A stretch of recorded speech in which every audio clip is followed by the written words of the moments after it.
Hola amigos y amigas, muy buen día.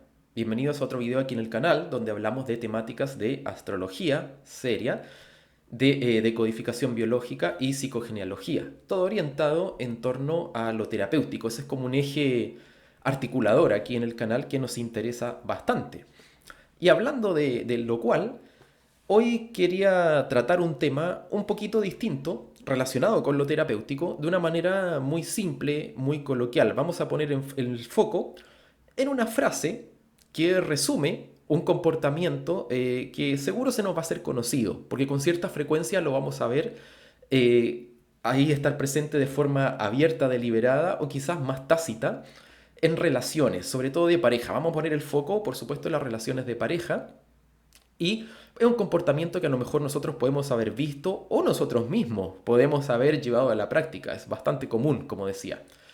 Y detrás de esta conducta vamos a ver que hay unas ciertas creencias y unas ciertas formas de ver la vida, de ver las relaciones, que muchas veces lo único que van a lograr es que nosotros saboteemos, hagamos un autosabotaje a nuestras relaciones de pareja, mientras vamos a culpar a la otra persona por ello. Bueno, pero ¿a qué me estoy refiriendo? Me refiero a esa actitud que podríamos resumir con la famosa frase, si te lo tengo que pedir, entonces ya no lo quiero. Esto en un contexto de pareja. Por ejemplo, si tengo que pedir atención, afecto, sexo, eh, ser registrado, que me entiendas mis necesidades, etcétera, etcétera, entonces ya no lo quiero. ¿Se entiende? Esta es la clásica problemática que seguramente nos va a sonar familiar detrás de esta frase. Típicamente muchos de nosotros quizás podemos haberla dicho o aunque no lo digamos, podemos haberlo pensado o darlo a entender a la otra persona con nuestros actos. Y bueno, ¿cuál es el tema con esto? El tema es que deben haber pocas frases tan saboteadoras de relaciones como esta, que surge típicamente del lado yin, más femenino, más receptivo, o sea, de la parte yin de la persona, sea hombre o mujer. Por eso suele ser más común encontrarla en la práctica clínica en la actitud más de mujeres. ¿Por qué? Porque típicamente la mujer sintoniza más con ese lado yin, salvo excepciones. Pero igualmente la vamos a ver aparecer en hombres, porque todos tenemos, como decía, una parte yin, sobre todo si es un hombre con una tendencia más femenina. Y bueno, es que, ¿qué ocurre? Ocurre que la parte yin o femenina tiene una faceta imaginativa, creativa, ensoñadora, es muy de pasarse imágenes, de visualizar cosas que pueden tener o no que ver con una realidad presente o posible que yo tenga. O sea, es una muy buena herramienta creativa, una herramienta de mucha sensibilidad en distintos sentidos, pero la contraparte de este flujo es que esta imaginación puede caer en una mala versión de lo que nosotros llamamos el pensamiento mágico. Es decir, ¿qué sería el pensamiento mágico? El elaborar pensamientos, conclusiones basadas en mi sentir, pero que no necesariamente guardan correlación alguna con lo que está ocurriendo realmente en mi entorno, más allá de ese sentir mío. O sea, el pensamiento mágico puede ser algo muy bueno como herramienta creativa de visualización, de imaginación, aplicarlo también en la vida cotidiana, con la pareja, en cualquier contexto, pero el problema viene no de esto, sino que de cuando se confunde con la realidad y la realidad en que hay otra persona involucrada, como en la pareja, y ahí se puede volver bastante contraproducente, porque ninguna relación sólida, satisfactoria, madura, puede sostenerse a la larga a través de fantasías que no tengan base en la realidad del vínculo que yo estoy construyendo. Por eso para experimentar la felicidad, la satisfacción en la pareja, o la paz, necesitamos hacer un trabajo de observación profunda de ese pensamiento mágico para que no nos vaya a jugar en contra en la relación. Bueno, si queremos agregar una nota astrológica a esto, alguien quizás podría detectar que esta frase entra muy bien dentro de las posibles tipologías, de la posible casuística, de lo que es la parte más mecánica, más inconsciente, más automática de las lunas de agua, Piscis, Cáncer y Escorpio.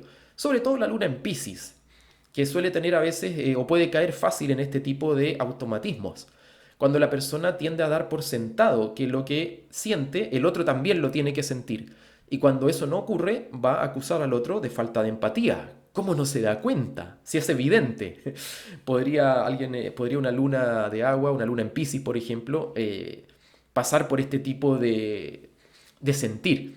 Otro tanto podría ocurrir quizás con la luna en Cáncer o en Escorpio, con mecanismos que pueden tener una cierta similitud, así como también en personalidades muy piscianas, muy neptunianas. Si yo tengo una carta muy pisciana, muy neptuniana, a veces se ven más de la cuenta este tipo de comportamientos. Sin embargo, aquí hay que dejar muy en claro que más allá de esto, y más allá de que todos tenemos una parte Piscis-Neptuno en la carta natal, donde a veces podemos entrar en estas dinámicas, esto puede verse con cualquier configuración, más allá de qué luna o qué carta natal tengo asociada. Esto es algo que se ha ido difundiendo bastante en el ámbito de las relaciones, más allá de mi signo solar, lunar o el que sea, ¿sí? Hay que dejar eso claro. Bueno, ¿qué ocurre? Cuando nosotros nos posicionamos en esta actitud, basada en una versión infantil e inmadura del pensamiento mágico, de que el otro se tiene que dar cuenta de lo que yo siento, de lo que yo necesito a cada momento, de la manera en que llegar a mí también, porque no es solo eso, sino que también hay una manera de llegar. No todos enfocamos el afecto, el cariño y el intercambio, la comunicación y la expresión y todo lo que ocurre en una pareja, no todos lo enfocamos de la misma forma. Lo que para uno puede ser sinónimo de frialdad, por ejemplo, para el otro puede ser una manera de expresar afecto. Entonces esos lenguajes hay que conocerlos bien. Bueno, no darlos por supuestos, a eso es lo que voy. Bueno, decía que cuando nosotros nos posicionamos en esta actitud basada en una versión infantil, inmadura del pensamiento mágico, en el fondo esperamos que la pareja se nos convierta en una suerte de telépata, al punto que la comunicación pretendemos que ya no sea necesaria, porque en todo momento la otra persona debería saber ya lo que yo quiero, lo que yo necesito. Debería darse cuenta. Si me quiere, debería darse cuenta. Y empezamos a asociar con el afecto, con el cariño. ¿Se fijan que ahí tenemos una asociación? Ya vamos a ver de dónde viene esta asociación. Bueno, el tema es que esto carece de sentido porque fíjense que algo tan evidente se nos hace muy difícil de entender. El otro es el otro, la otra es la otra. Y obviamente no necesariamente va a sentir o percibir como uno. Esto en astrología tenemos que tenerlo más que claro cuando revisamos las configuraciones natales de cada persona y qué cosas uno podría considerar valiosas, de qué forma podría actuar, expresar afecto, necesidades cada persona. Nosotros estudiamos Venus, estudiamos la Luna, estudiamos Marte, estudiamos, bueno, toda la carta, vamos a ver que hay infinidad de formas y de cosas que la persona encuentra valorables, deseables. No hay algo común que se da por superpuesto, no hay dos o tres formas. Cada persona es única. Y por otro lado, además, si yo sé lo que quiero, si yo sé lo que necesito en una determinada situación, como un adulto maduro, digamos, y eso es importante para mí decirlo, entonces la pregunta lógica es, ¿por qué no comunicarlo? Otra cosa es si lo que estoy expresando le corresponde o no a mi pareja hacerse cargo de su parte o es un tema más bien mío que me corresponde a mí, porque esto puede ser también que yo esté cargándole al otro necesidades que en realidad son mías, que no le corresponda a él, que no es un asunto compartido de la pareja. Pero bueno, justamente esta es la claridad que yo no puedo tener, no se puede dar, no puede ocurrir si yo no me expreso, si espero que el otro se dé cuenta o adivine y todo se mantiene a un nivel, digamos, tácito, supuesto, debajo de la mesa. Entonces fijémonos, vamos fijándonos desde ya cómo esta actitud no tiene sentido si nosotros queremos que una relación madure se construya sobre bases sólidas. Comprendamos entonces que una pareja madura se basa en la comunicación, en que ésta sea lo más abierta, sincera posible en cuanto a las reales intenciones de cada uno, sobre todo cuando hay un problema, cuando hay un conflicto. Y no se basa en andar jugando a la adivinanza, en andar deduciendo, investigando qué será lo que le pasó al otro. Recién cuando yo puedo comunicar un problema, un conflicto, algo que pasó, algo que me pasa, es cuando yo puedo traerlo a la luz de la conciencia, puedo ponerlo sobre la mesa y podemos trabajar como pareja sobre él, tanto si me corresponde a mí a nivel individual, porque es algo que se me disparó a mí, o si hay responsabilidades también de pareja, cada uno tiene su parte. Esto, por muy obvio que parezca, solo se puede abordar, se puede trabajar los problemas cuando se traen a la luz. Recordemos que muchas veces lo que es más obvio, a veces puede ser lo que más nos cuesta. Ojo ahí. Entonces tengamos en cuenta esto, ¿sí? Ahora desmenucemos un poquito esta conducta. Vamos viendo, tirando un poco del cable, de la cuerda, para ver qué raíces tiene. ¿De dónde viene esto del si lo tengo que pedir, entonces ya no me sirve, ya no lo quiero? Bueno, observemos lo siguiente. ¿En qué situación dentro de nuestra trayectoria de vida nosotros podemos haber sentido que estábamos en una circunstancia donde alguien se hacía cargo de nosotros Y nosotros no teníamos que decir mucho, no teníamos que hablar mucho porque la otra persona o las otras personas que se hacían cargo ya sabían cuáles eran nuestras necesidades, sabían lo que íbamos a requerir, sabían cómo llegar a nosotros, sabían cómo proporcionarnos lo que necesitábamos, requeríamos en la infancia, cuando éramos niños, cuando estábamos bajo el alero de papá y mamá. Esto idealmente, si es que tuvimos unos padres que más o menos tenían esta conducta, porque también puede haber ocurrido algo distinto. Y esto también repercute también en la pareja, por supuesto. Puede haber ocurrido que esas partes de nuestro psiquismo que quedaron, digamos, con estos registros infantiles asociados a lo que nosotros llamamos el niño interno, la niña interna, eh, hayan quedado con sensación también de vacío, de carencia, de que alguien, por ejemplo, yo esperaba que alguien se hiciera cargo de mí o me proporcionara lo que yo necesitaba, esperaba una cierta respuesta afectiva, por ejemplo, de papá, de mamá o de quien sea que me haya criado, y a lo mejor esa respuesta nunca vino. A lo mejor quedó esa sensación de carencia, ese vacío, de que a lo mejor papá, mamá o quien hiciera de tal no me daba lo que yo quería o no me servía lo que yo quería. Me daba algo, pero no sintonizaba bien conmigo, no era lo que yo quería. Todo este tipo de registros, sea cual sea, tanto si hubo de carencia como si hubo de alguien que se ocupara de mí y siempre me dio lo que yo quería, van dejando una huella en esas capas psíquicas que nosotros llamamos asociadas al niño interno. Y cuando yo no he puesto mucha luz ahí, no he trabajado mucho con el niño interno y la niña interna, bueno, eso queda más o menos ahí pegado como disco rayado. ¿Y dónde me va a saltar después? En la pareja, cuando estoy otra vez frente a una figura que me va a recordar a lo que es el vínculo con papá y mamá, porque hay un tema afectivo de por medio. Entonces, ahí es donde tengo que aprender a separar, tengo que aprender a reconocer que muchos de esos temas fueron respuestas que yo elaboré inconscientemente ante lo que recibí o no recibí de papá y mamá. Y no me corresponde pedirle a eso a mi pareja, ni que mi pareja me lo pida a mí, porque no es una relación con papá y mamá, es una relación de pareja. ¿Se fijan? Entonces hay que tener ojo con estas cosas porque están a la base de muchas problemáticas que pueden haber en la pareja. A veces podemos andar con estos vacíos, con estas expectativas que quedaron abiertas de... Hay mucho conflicto que se ve en la clínica de que a lo mejor, por ejemplo, papá no me dio lo que yo necesitaba o mi madre vivió eso y yo como estoy en fidelidad inconsciente con mi madre, sigo digamos, con ese vacío, con ese conflicto. Entonces después le exijo a mis parejas y mis parejas nunca me pueden dar lo que yo necesito. O al revés también, puede ser por cualquier lado, puede ser por el lado de masculino o femenino, no importa eso acá. Lo que importa es tomar conciencia de cuáles son mis dinámicas inconscientes que están condicionando mi respuesta de pareja. Y aquí viene una clave a tener muy en cuenta.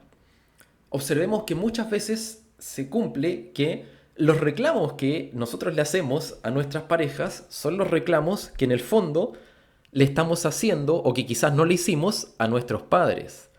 Cuando yo me sitúo en el diálogo sincero, estoy en el adulto que se hace cargo de lo que llamamos el niño interno, esas capas psíquicas que mencionaba, también están ahí. Y entonces ahí es cuando puedo madurar, puedo darme el permiso de traer eso a la superficie y gestionarlo, trabajarlo, madurarlo. Pero cuando yo me sitúo en el reclamo, en la queja, entonces es que yo me he quedado detenido en ese estrato, en esas capas psíquicas, porque recordemos que el inconsciente no tiene tiempo, y le estoy reclamando a mi pareja algo que en el fondo ese niño interno, esa niña interna, le reclama a sus padres, que son el primer modelo de yin o de yang, o sea, de femenino y de masculino, que uno tiene internalizado en su matriz psíquica. O sea, en el fondo lo que está pasando es que estoy descolocado o descolocada en el tiempo, proyectando una carencia que está en mi sistema energético, psicoemocional y de información.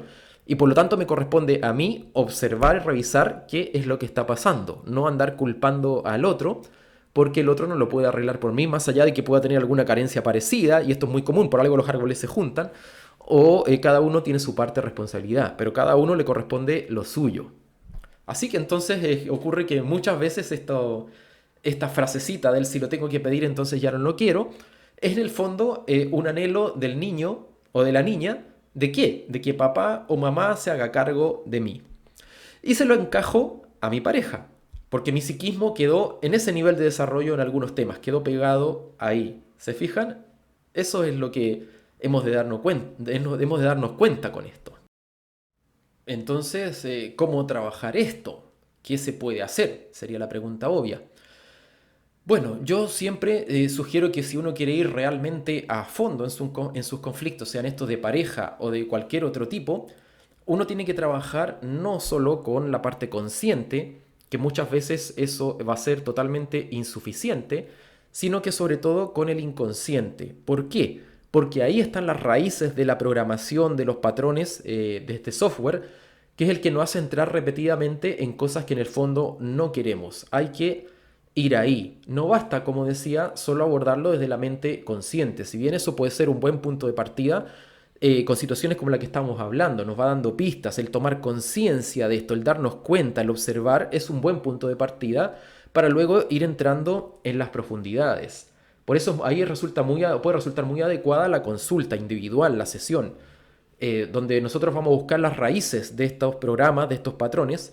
En el caso mío, yo lo hago a través de herramientas de decodificación biológica, psicogenealogía, revisión de programaciones del inconsciente familiar, que generalmente son las que van pasando generaciones, la propia carta natal, etcétera, etcétera. O sea, hay que hacer un trabajo con un mínimo de profundidad sostenida en el tiempo.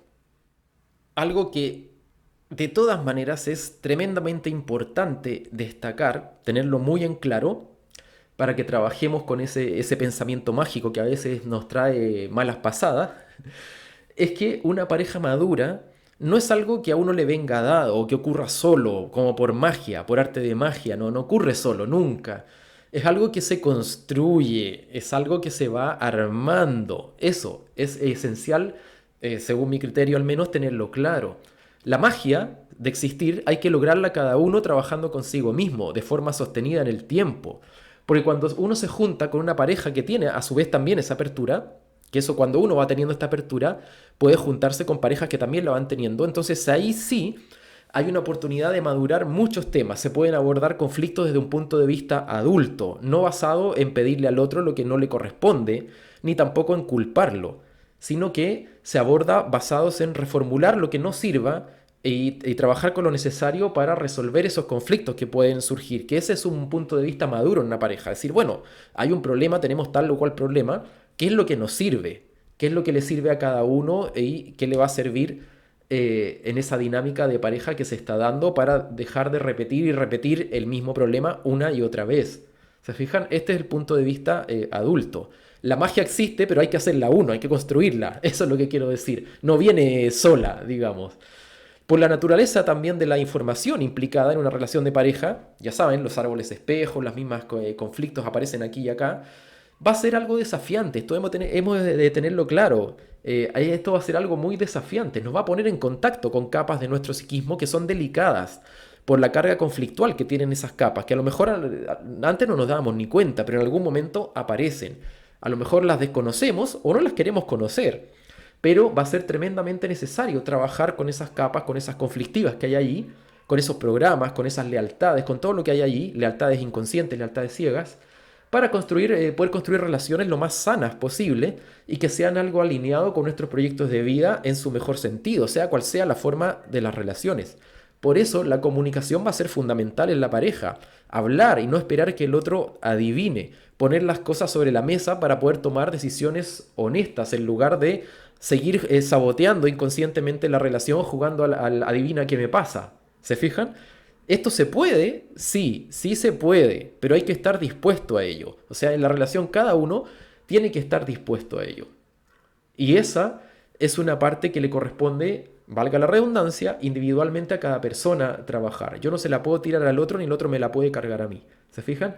Entonces, esto hay que tenerlo muy, muy claro en el ámbito relaciones. Así que, dicho lo anterior, quiero dejar hasta acá este video y les mando un gran, gran abrazo y que estén muy, muy bien. Nos vemos en la próxima. Chao, chao.